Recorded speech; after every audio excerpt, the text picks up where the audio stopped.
اجتناب کرے جن کی ممانعت کی گئی ہے، یعنی جب احرام باندھ لیا اب اس کے اوپر خوشبو لگانی یہ حرام ہو گئی ہے، ان سے بچتا رہے۔ اس کے اوپر اس کی اپنی جو حلال بیوی تھی اس کے ساتھ مباشرت اور اس کے ساتھ بوس و کنار جو ہیں وہ ممنوع قرار دے دیا گیا ہے، تو اس سے اجتناب کرے۔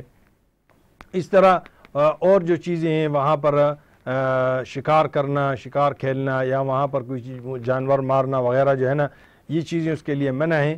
بہت ساری اس کی تفصیلیں ہیں، یہ ہے اس کی تفصیلات بہت زیادہ ہیں، انشاءاللہ مسائل میں ان کی طرف آئیں گے۔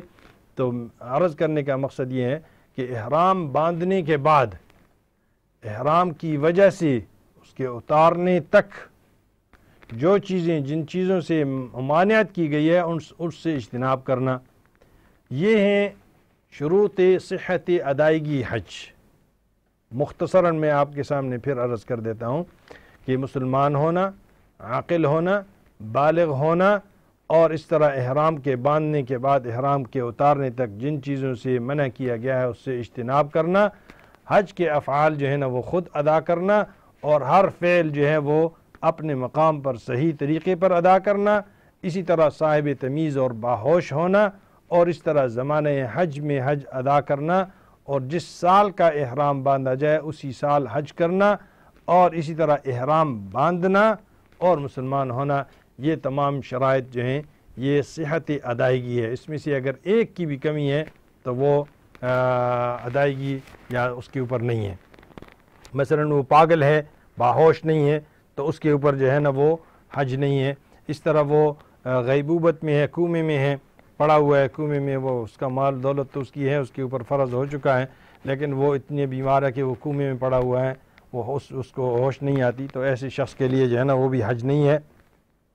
اسی طرح ایک شخص ہے وہ آزاد نہیں ہے، وہ کسی کا غلام ہے، تو ظاہر ہے کہ اس کا اپنا مال تو ہے لیکن وہ آزاد نہیں ہے، غلام ہے، تو اس لیے اس کے اوپر بھی اب آج کل تو چونکہ اس کی نہیں ہے۔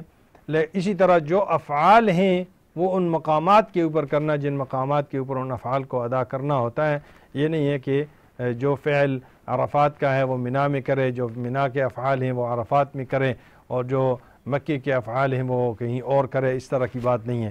پھر اسی طرح جو دوسرا سوال ہے ہمارے کرم فرما مرزا امین صاحب کرولی سے، وہ کہ فرائض حج جو ہے نا یہ واجبات یہ کیا ہیں، کہ اس کی شروط کیا ہیں؟ تو فرائض حج کے بارے میں یہ ہے کہ احرام باندھنا، کہ احرام باندھنا ہے، اس میں یہ فرض ہے۔ اسی طرح وقوف عرفات، یعنی 9 ذی الحجہ کو عرفات کے میدان میں زوال کے بعد سے لے کر صبح صادق تک سے پہلے کچھ مدت تک میدان عرفات میں ٹھہرنا، یہ جو ہے نا وہاں پر ہے۔ وقوف عرفات یہ بھی فرائض حج میں سے ہے۔ اسی طرح وقوف عرفات کے بعد طواف زیارت کرنا جو ہے وہ بھی فرائض میں سے ہے۔ کچھ چیزیں ہیں جو فرض ہیں، کچھ چیزیں جو ہیں وہ واجب ہیں، کچھ چیزیں جو ہیں نا وہ سنتیں ہیں۔ اب جو چیزیں فرض ہیں، ارکان ہیں، ان کے بغیر تو وہ اگر نہیں کرے گا تو اس کا حج نہیں ہے۔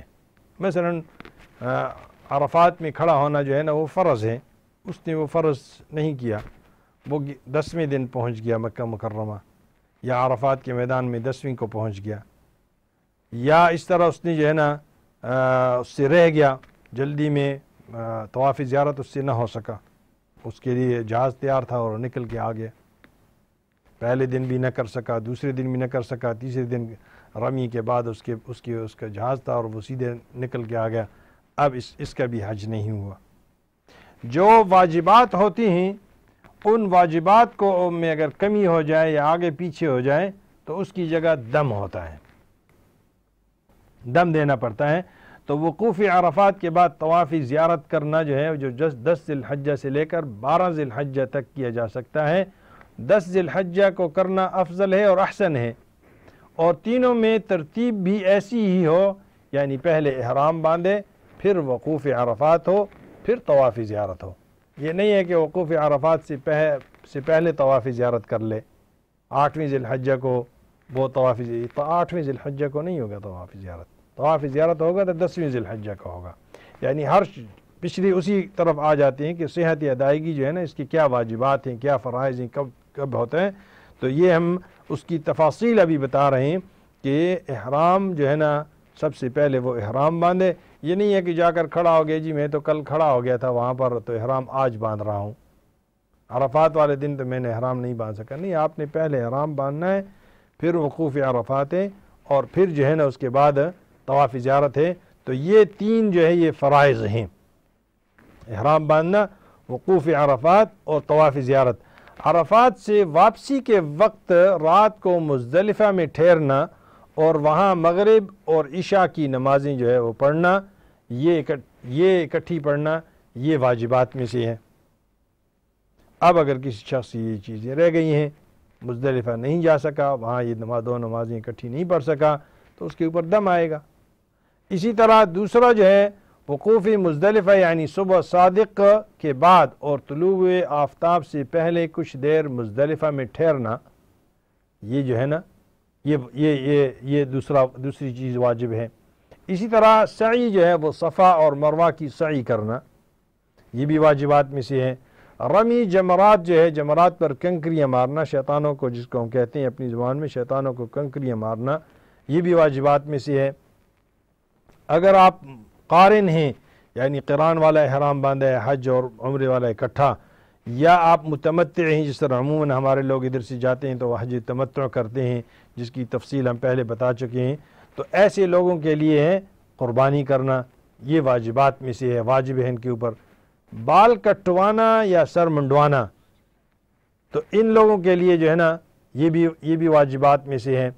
آفاقی کے لیے طواف وداع کرنا، یہ بھی اس میں سے ہے.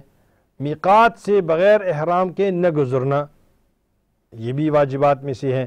تو یہ چیزیں واجبات میں سے ہیں. اب افراد اور انشاءاللہ باقی جو چیزیں ہیں وہ سنتے ہیں، اس کے بارے میں ہم آپ کو تفصیلاً بتائیں گے. تو عرض کرنے کا مقصد یہ تھا کہ عرفات میں یا حج میں عرفات سے واپسی کے وقت رات کو مزدلفہ میں ٹھہرنا اور وہاں مغرب اور عشاء کی نماز اکٹھی پڑھنا، یہ واجبات میں سے ہے. اسی طرح وقوف مزدلفہ یعنی صبح صادق کے بعد اور طلوع آفتاب سے پہلے کچھ دیر مزدلفہ میں ٹھہرنا، یہ بھی واجبات میں سے ہے. اسی طرح سعی جو کرنی ہے صفا اور مروہ کے درمیان، وہ بھی واجبات میں سے ہے. پھر اسی طرح جو شیطان کو پہلے دن کنکری مارتے ہیں ایک کو، دوسرے دن اور تیسرے دن جو ہے نا وہ تینوں کو مارتے ہیں. اگر اس سے اگلے دن بھی کوئی مارے تو وہ بھی تینوں کو مارے گا. تو وہ بھی زوال کے بعد ہے. پہلے دن جو ہے نا وہ طلوع آفتاب زوال سے پہلے آپ مار سکتے ہیں، رات تک بھی اس کو لے جا سکتے ہیں، کوئی ایسی بات نہیں ہے، جواز ہے اس میں، رخصت ہے خاص کر ان لوگوں کے لیے کہ جو لوگ معذور ہوتے ہیں یا جو عورتیں ہیں، ان کے لیے اس میں بہت ساری گنجائشیں ہیں. انشاءاللہ ساتھ ساتھ ہم یہ مسائل بھی بتاتے رہیں گے. تو عرض کرنے کا مقصد یہ تھا ناظرین کرام کہ قارن یا رمی جمرات جو ہیں یہ کنکریاں مارنا، یہ بھی واجبات میں سے ہے. اسی طرح قارن ہے یا متمتع کا احرام اس نے باندھا ہوا ہے تو اس کے لیے قربانی کرنا، یہ بھی واجبات میں سے ہے.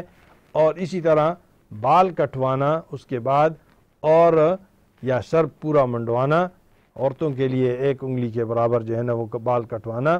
مرد جو ہے ان کو اختیار ہے کہ وہ پورے سر کے ہر بال کا کچھ حصہ کاٹتے ہیں یا وہ پورا سر منڈواتے ہیں. سر منڈوانا افضل ہے. اتنے پیسے لگائے ہیں، اتنی دولت لگائی ہے، یہاں سے گئے ہیں تو پھر یہ سر کے بال رکھنے کا کیا فائدہ وہاں پر. اسی طرح جب حج ختم ہو جائے اور یہ تینوں دن گزر جائیں یا تیسرے دن یا جیسی وہ ہوتا ہے اس کی فلائٹ ہے، اس فلائٹ سے پہلے طواف وداع کرنا بھی آفاقی کے لیے یعنی باہر سے آئے ہوئے لوگوں کے لیے یہ بھی واجب ہے. اور میقات سے جو ہے نا وہ بغیر احرام کے نہ گزرنا، اس کے بارے میں بھی ہم تفصیلاً پہلے بتا چکے ہیں کہ میقات سے جو ہے نا وہ کوئی شخص بغیر احرام کے نہ گزرے. ہم انشاءاللہ اس کے ساتھ ساتھ ناظرین کرام ہم آپ پھر اپنی اسی موضوع کی طرف واپس لوٹتے ہیں کہ حضور اقدس صلی اللہ علیہ وسلم نے کس طرح جو ہے نا وہ اپنا حج جو ہے نا وہ کمپلیٹ کیا، تو ہم آپ کو بتا رہے تھے کہ 9 ذی الحجہ کو حضور اقدس صلی اللہ علیہ وسلم طلوع آفتاب کے بعد جو ہے وادی نمرہ میں آ کر اتریں، اور اس وادی کے ایک جانب جو ہے وہ عرفات ہے اور دوسری جانب جو ہے اس میں مزدلفہ ہے۔ دن ڈھلنے کے بعد یہاں سے روانہ ہو کر عرفات تشریف لے گئے۔ تمام میدان جو ہے وہ لوگوں سے بھرا ہوا تھا۔ یہاں پر ایک تھوڑی سی بات میں زیادہ وضاحت کر دوں کہ دیکھیں 1,44,000 آدمی حضور اقدس صلی اللہ علیہ وسلم کے سامنے کھڑے ہیں اور وہ سن رہے ہیں، اور کوئی سپیکر نہیں ہے وہاں پر، اور حضور اقدس صلی اللہ علیہ وسلم کی بات ہر شخص سن رہا ہے۔ یہ اللہ پاک نے ان کی آواز میں، یہ نہیں ہے کہ وہ چیخ رہے ہیں، وہ اپنی عادتاً جو ان کی آواز تھی اسی آواز سے وہ اپنی بات کر رہے ہیں، اور وہ بات جو ہے اللہ پاک ہر شخص تک پہنچا رہے ہیں۔ حتیٰ یہ کہ جب شیطانوں کے پاس وہاں پر مسجد میں خطبہ دیا تھا مسجد خیف میں، تو وہ بھی اللہ پاک ہر ایک خیمے تک پہنچا رہے تھے۔ اسی کے ساتھ ناظرین کرام، یہ اللہ پاک نے ایک اور معجزہ حضور اقدس صلی اللہ علیہ وسلم کو دیا تھا کہ ان کی آواز ہر جگہ تک پہنچ رہی تھی اور ہر شخص اسے سن رہا تھا، اور ہر شخص نبی کریم صلی اللہ علیہ وسلم سے اپنے مناسک حج جو ہے وہ لے رہا تھا۔ ہم انشاءاللہ اس کے بعد والی نشست میں آپ کے سامنے حضور اقدس صلی اللہ علیہ وسلم کا وہ مشہور خطبہ جس کو خطبہ حجۃ الوداع کہتے ہیں، اس کا مکمل ترجمہ آپ کے سامنے انشاءاللہ پیش کریں گے۔ انشاءاللہ ناظرین اکرام، ہم اس سلسلے کو اسی طرح جاری و ساری رکھیں گے۔ آپ حضرات کے جتنی بھی سوالات ہوں اس ضمن میں حج کے متعلق، تو آپ ہم سے اس ٹیلی فون نمبر پر جو ٹی وی پر نظر آ رہا ہے، تو آپ اس پر ہم سے پوچھ سکتے ہیں، اور اسی پر ہم آج کی نشست ختم کرتے ہیں، اس وقفے کی طرف چلتے ہیں۔ وصلی اللہ وسلم علی نبینا محمد۔